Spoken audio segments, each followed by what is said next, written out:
CR international school Tihara.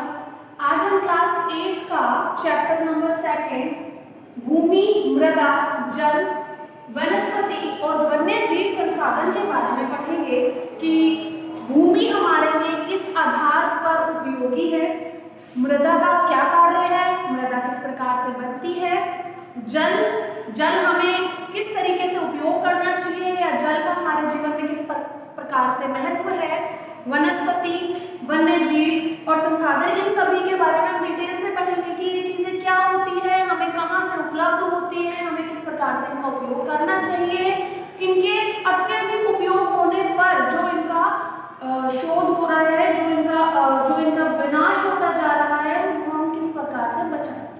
ठीक है, के स्टार्टिंग में कुछ इंपॉर्टेंट नोट्स दिए हुए हैं, कुछ इंपॉर्टेंट वर्ड्स दिए हुए हैं जिनको हम पढ़ेंगे कि अगर हम उनको अभी से उनके मीनिंग देख लेंगे तो चैप्टर को रीड करते टाइम हमें काफी ज्यादा बेनिफिट होगा। ठीक है, तो फर्स्ट हम देखते हैं भूमि उपयोग कि भूमि उपयोग क्या होता है। तो नॉर्मल सी जनरली हर व्यक्ति को पता होता है कि भूमि उपयोग क्या होता है। सीधी सीधी बात है, अगर हमें अपने घर बनाना है, अगर हमें कृषि करनी है, हमें अगर चलना है, अगर हमें रेल पाथ बनाना है, अगर हमें हमारा सड़क बनानी है, तो वो सारी चीजें हमारी भूमि के ऊपर ही होती है। तो एक फर्स्टली हमारा जो मनुष्य के जीवन को प्रभावित करने वाली जो चीज है वो हम सबसे पहले ले सकते हैं भूमि उपयोग, मतलब कि भूमि किस प्रकार से मनुष्य जीवन के लिए उपयोगी है और मनुष्य अपना जीवन यापन भूमि की सहायता से किस आधार पर करता है। ठीक है, देन सेकंड आता है हमारा भूमि संरक्षण। संरक्षण का मतलब होता है बचाव। ठीक है, मतलब भूमि का बचाव किस आधार पर करना चाहिए या फिर यहाँ पर हमारा भूमि संरक्षण नाम आया ही क्यों। अगर हम ये चीज देखें कि भूमि संरक्षण वर्ड हमारे इस चैप्टर में आया ही क्यों, तो हम इस चीज का अपना अंदाजा लगा सकते हैं कि हमारा जो भूमि है उसका इस आधार पर इस तरीके से उपयोग हो रहा है कि धीरे धीरे जो हमारी भूमि है वो नष्ट होती जा रही है, उस पर विभिन्न प्रकार से दबाव पड़ रहा है, जिसकी वजह से जो हमारे डेली रूटीन में हम सुनते हैं भूकंप आना, ठीक है, भूमि खिसक जाती है अपनी जगह से, चट्टानें खिसक जाती हैं, तो वो क्यों हो रहा है। देन नेक्स्ट है हमारा मृदा प्रक्षेपिका।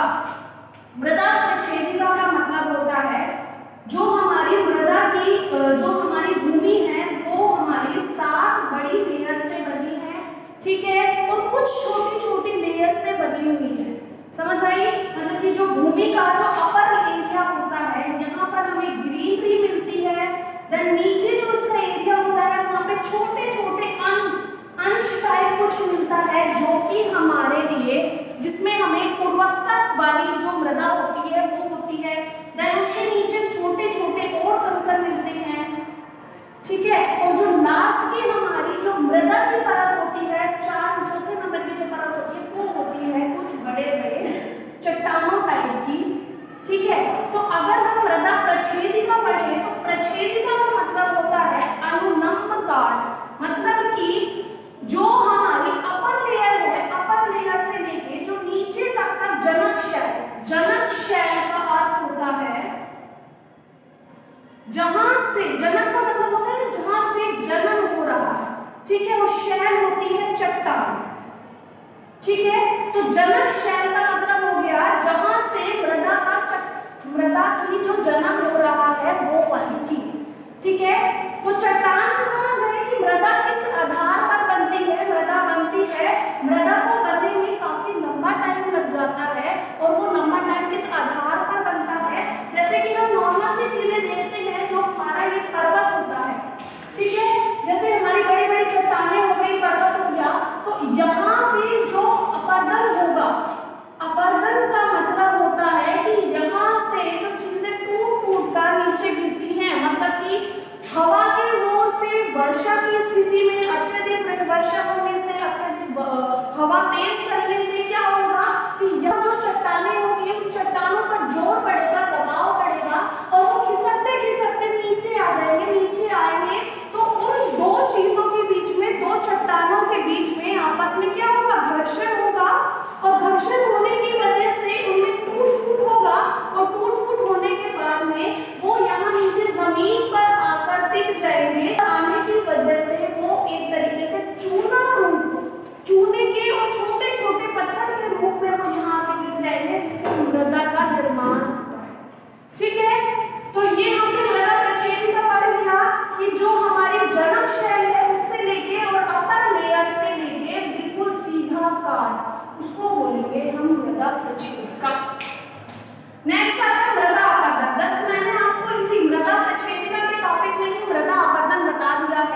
कि हवा, तेज वर्षा के आने की वजह से जो हमारी चट्टानों के ऊपर दबाव पड़ता है, और दबाव पड़ने के साथ साथ क्या होता है कि उसमें नीचे की तरफ वो चीजें खिसकेंगी, और नीचे खिसकने की वजह से दो चीजें आपस में टकराती हैं, और टकराने के बाद में क्या होता है कि वो आपस में टकराएंगी और उनमें टूट फूट होना आरंभ हो जाता है, जिसकी वजह से वो छोटे छोटे कणों में बट जाते हैं, जिसको बोलते हैं मृदा अपरदन होना। ठीक है, ये हो गया। नेक्स्ट होता है अपक्षण। नेक्स्ट टॉपिक है हमारा अपक्षण। ठीक है, अपक्षण।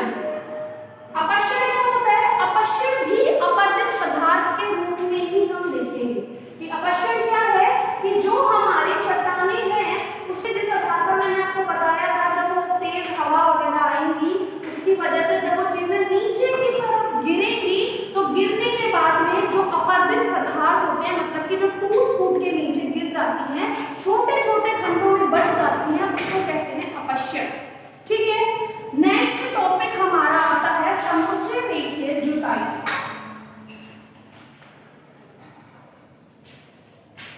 नेक्स्ट हमारा वर्ड है समुच्चय रेखीय जुताई। ठीक है, तो समुच्चय रेखीय जुताई क्या है? ये जो जुताई की जाती है, ये जो कृषि की जाती है, ये ढलान वाले क्षेत्रों में जहां पर ज्यादा पहाड़ पाए जाते हैं उन एरियाज में की जाती है, और उन एरियाज में ये जुताई की जाती है कुछ इस तरीके से। ठीक है, इस तरीके से जुताई इसलिए की जाती है ताकि हवा का जोर, जैसे कि ये है यहाँ पर ढलान है, तो ये कुछ इस तरीके से की जाएगी ताकि जो हवा का जोर है वो ज्यादा किसी पौधे पर ना पड़े, और जो पानी है जिस एरिया में जिसको जितनी लिमिट के अकॉर्डिंग जरूरत होगी उतना ही पानी यहाँ पर इकट्ठा होगा। ठीक है, तो ये होता है हमारा समुच्चय रेखीय जुताई, जो कि पहाड़ी ढाल पर समुच्चय रेखीय जुताई में समांतर की गई जुताई होती है। ठीक है, देन नेक्स्ट है हमारी रक्षक मेखला।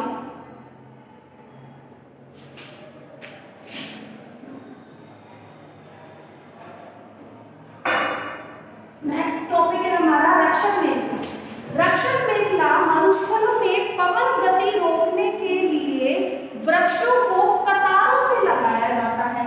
मतलब आप लोगों को पता है जो मरुस्थलीय एरिया है में अगर आप देखेंगे तो इतनी ज्यादा हवा तेज चलती है, जिसकी वजह से अगर हम गैप करके, मतलब कि ऐसे इस टाइप में अगर हम करेंगे, पेड़ लगाएंगे, तो क्या होगा कि जो हवा होगी वो डायरेक्ट इनकी जड़ों पर प्रभावित करेगी, या इनकी जो हमारे फल पत्तियां होती है उन पर प्रभावित करेगी। जिस प्रभावित को करने की वजह से जो चीज प्रभावित होगी तो वो क्या होगा, डायरेक्ट रूट्स पर, जो इसकी जड़ों पर प्रभावित करेगी, तो उससे जड़ें कमजोर होंगी और उसके पेड़ हिल जाएंगे। ठीक है, तो रक्षक मेखला का अर्थ हम इस आधार पर समझते हैं कि एक सीधी कतार में,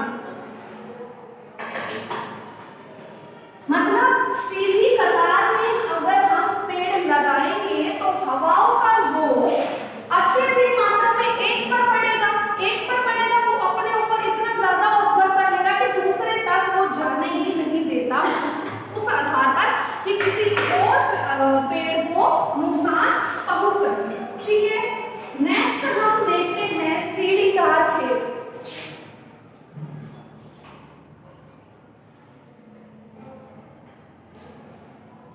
ठीक है, ये चीज आप लोग आई थिंक 6-7 क्लास में भी पढ़ चुके होंगे कि जो सीढ़ीदार खेत है वो पहाड़ी ढालों पर बनाए जाते हैं।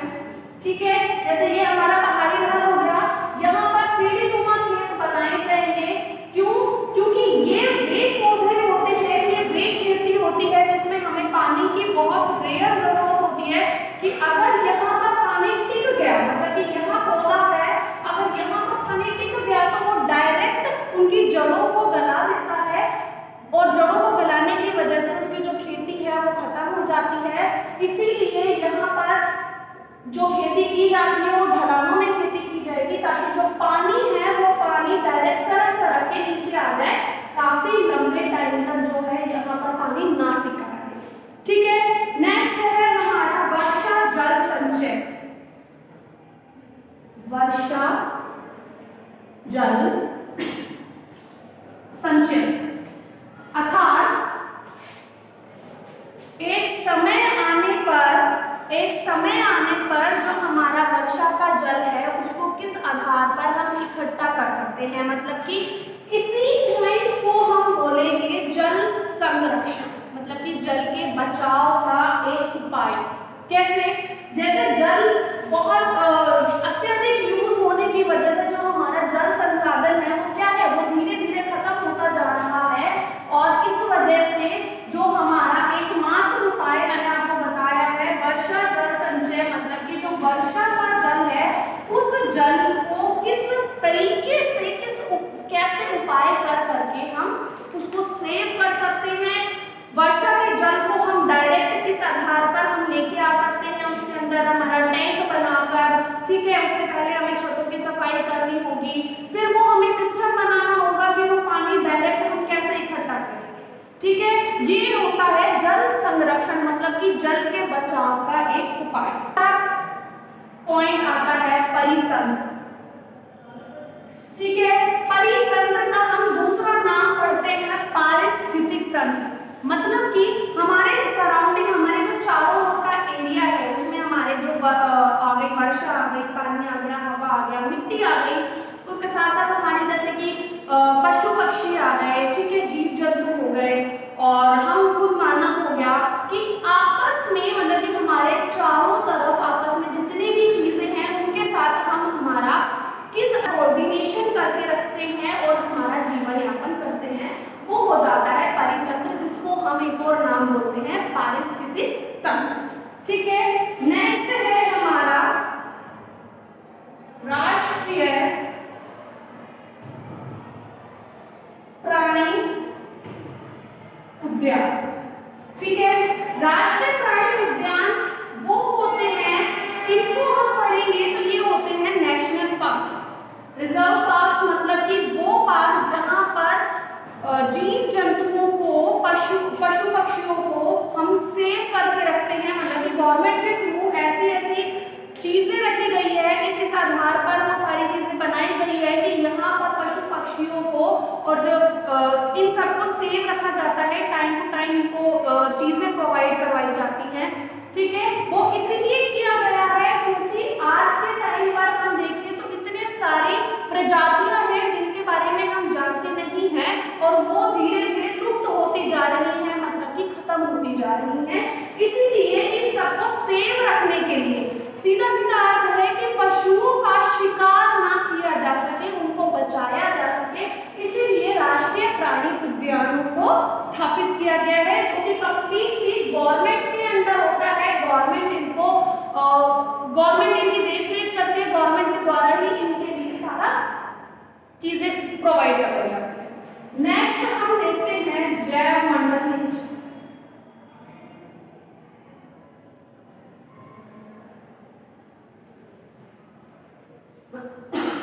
जैव मंडल नीचे ये क्या होते हैं?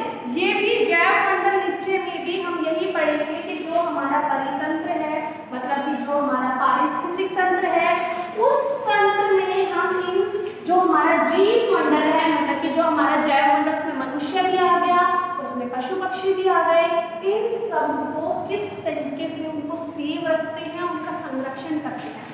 मतलब कि हम जीव मंडल नीचे का पढ़ेंगे तो इसमें हम परितंत्र और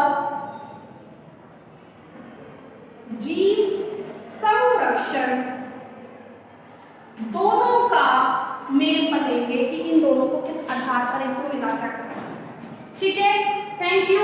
ये थे हमारे आज जो सेकंड चैप्टर है उसके इंपॉर्टेंट पॉइंट्स।